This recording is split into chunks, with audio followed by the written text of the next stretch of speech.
I got for selling me clothes, jumping for selling me blanket. If ever I live for the soldier again, devil shall be sorry. Right, good afternoon ladies and gentlemen. Sorry if I appear a bit loud, I've got to come right near the camera. We've got an extremely windy day here in the UK, and last night it rained like the devil, which was quite good. I was quite pleased about it, because yesterday daytime, nice sunny day, I came out the Belgian Army tent. I've already done a little video on it. This is a bit of an update, and keep watching people, because if you wanted to get one, I haven't got good things to say about this. This is a normal military grade tent, not cut or repaired in any way. I think it's probably for a military surplus tent in good condition. Yesterday, as you can see down there, I spent a good sort of 2 hours fab sealing it, 2.5 litres all over it, and then letting it dry, and then over again, letting it dry over again. I've watched some of your videos, and obviously I always take advice out of people that have done things before and learn from your experience. Right, so there you go. It had plenty of time to physically dry, or you can tell when it's wet and it's still not dry, because it just has like it just looks like wet cloth. So I had a good 4 hours drying time, and I thought I'd just leave that up. Now about sort of 7 o'clock here, my time, it started to rain, and I smiled, because I thought, yeah, that'll give that a nice little test, just see what's what. If you're going to be using a tent, you've got to test it first anyway.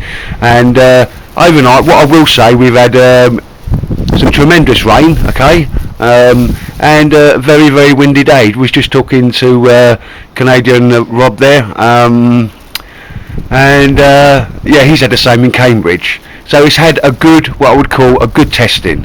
And before I go on, this is a military grade tent. It's not damaged in any way. It's surplus obviously, but I think as good as they come. I've got no complaints with it. No stitching, no sort of marks, no holes or whatever. So I fab sealed it anyway. I'm never really a great big fan of tents, and never really been sort of into canvas too much, to be perfectly honest. Old soldier always used to get under me 58 poncho. But what I was looking for is something that I can perhaps use on things like the Bushcraft show, or the Forest of Dean meets, Preppers meets, anything like that. What I'm going to do now, in case anybody's thinking of buying one, is just give you the heads up as to how I got on. So it was fab sealed, plenty of time to dry, and then left out, and quite conveniently it rained like the bugger, and then there was some high winds. Now it stood up to the wind, okay, it was slightly tighter than that. Obviously the winds pulled the ropes and so forth. But ladies and gents, I was a bit disappointed when I looked in there this morning, so I'm going to try and bring you the camera right close and unzip it and see what's inside. Bring it back in a moment. Right, ladies and gents, again I'm going to have to shout. It was fully zipped up, as you would leave it, and as you would zip it after you was inside. So let's just have a little look inside.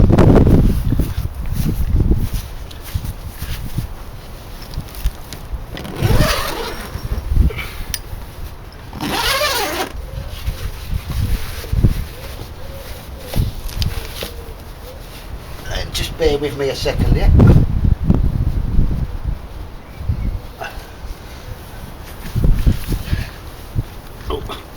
Again, everything's sodden, like I say, fair dues. Got to mention it has had we've had a hell of a rain here.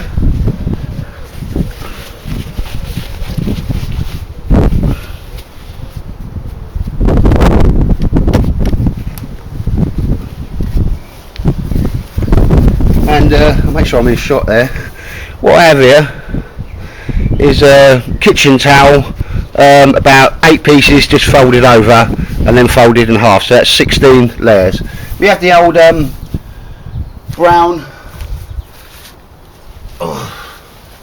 ground sheet, and literally there is a puddle of water in here. And another puddle down the bottom. The only two holes that I can see are a little bit where the zips don't come in, and two down the corner, but there is no way this amount of water has come in through the little holes in the zips that you can't eradicate. You can't do nothing about them. There's always going to be a hole. I'm going to turn the camera off and try and give you an idea of how much water's gone into this tent. Hang on a sec. Right, ladies and gents, that's that. Again, can you see it? We are talking proper puddle. I'll try and pull it out. There's that. That's enough to soak you, your sleeping bag, and I'd like to say that was the only puddle, but as we trace it down, and again just so you can see, so you've got there's another one, knees are soaked already, and an even bigger one there. So ladies and gents, so I'm not happy. It's certainly a fail, and I want to get this up there, because if other people are thinking, well, that tent looked good on my first video, guess what, there's my hand. I mean, it's alright if you was a survival situation and you needed some water. you're going to be well happy with this in the morning, but just throw it all down the bottom. Just trying to give you a good, I think you all realise by now how much it did leak. And again, when you look at that, there's a small hole there, and that's just where the zip comes off. It's not torn in any way. And just so you, if you've not seen one before, because if I do a review on something, I like to do it properly, there, I put it up, is a small bit where both zips meet. That's the two horizontal and the vertical. And again, even if the water comes down that cloth, you're not going to get that much water that's in the bottom of this come into a tent, ladies and gents. And again, everything else was pretty cool. I've got no problems with the cloth being torn anywhere. Alright, we all know if there's a stitch line, you may get stitches, water coming through that. But yeah, so even along these stitch lines here, I fab sealed this to actually def light. You know, if every one coat that got 3 coats, because that was going to be the main point of stress. Where you have a piece of canvas and it's under stress like it is there, that's probably a leak point. But ladies and gents, I'll just leave that there. You've all seen what I think of the old Dutch Army tent. You know, if I had a big hole in this, or there was a repair and it was coming through there, then, you know, I'd tell you and just put it down to that. But I'm afraid I just don't think that much of this tent now. And if you've not seen one before, you know, my first thought's, well, I'll put a tarp over it. Well, it kind of defeats the object of actually buying a tent there. Again, I fab sealed it, so I don't even think it was supposed to have done to it, and it's a big fat fail. So as far as I'm concerned, probably not going to get a lot of use out of this. I do have another tent that I can use, which is made out of a better material, and I think the most this is going to happen to this, I mean, for the money I pay for it, more than happy to cut it up and use the materials to make stuff out of. However, what I will do, just hang on to it for a bit, don't do anything with it, dry it out, pack it away, because I want to use this, unstitch all this and use it as a pattern to make one out of like a 4 ounce of heavyweight nylon. That, you know, the actual material itself, polyurethane nylon, will be obviously inherently waterproof, and the only thing I'd have to worry about then is sealing the stitch lines. But ladies and gents, before this goes on too much yet, I'll just give you one last look. Oh,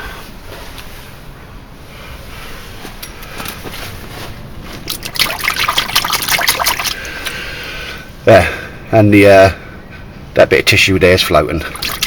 But I say, if you was in a survival situation and you needed some water and you didn't have a way of collecting it, well, just get a Dutch Army tent, eh? Yeah, ladies and gents, I'm just putting this down to a big fat fail. I can't think much more I could do. There's the 2 litres of fab seal. There's only certain ways, and you can even get a brush and paint it on. It was sprayed on.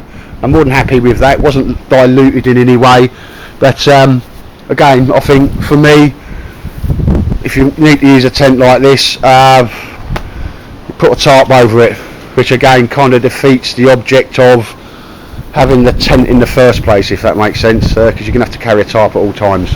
But yeah, ladies and gents, sorry about the wind, if you know, got no idea if my voice is coming out on this, but yeah, my Dutch Army tent, big fat fail. Take care.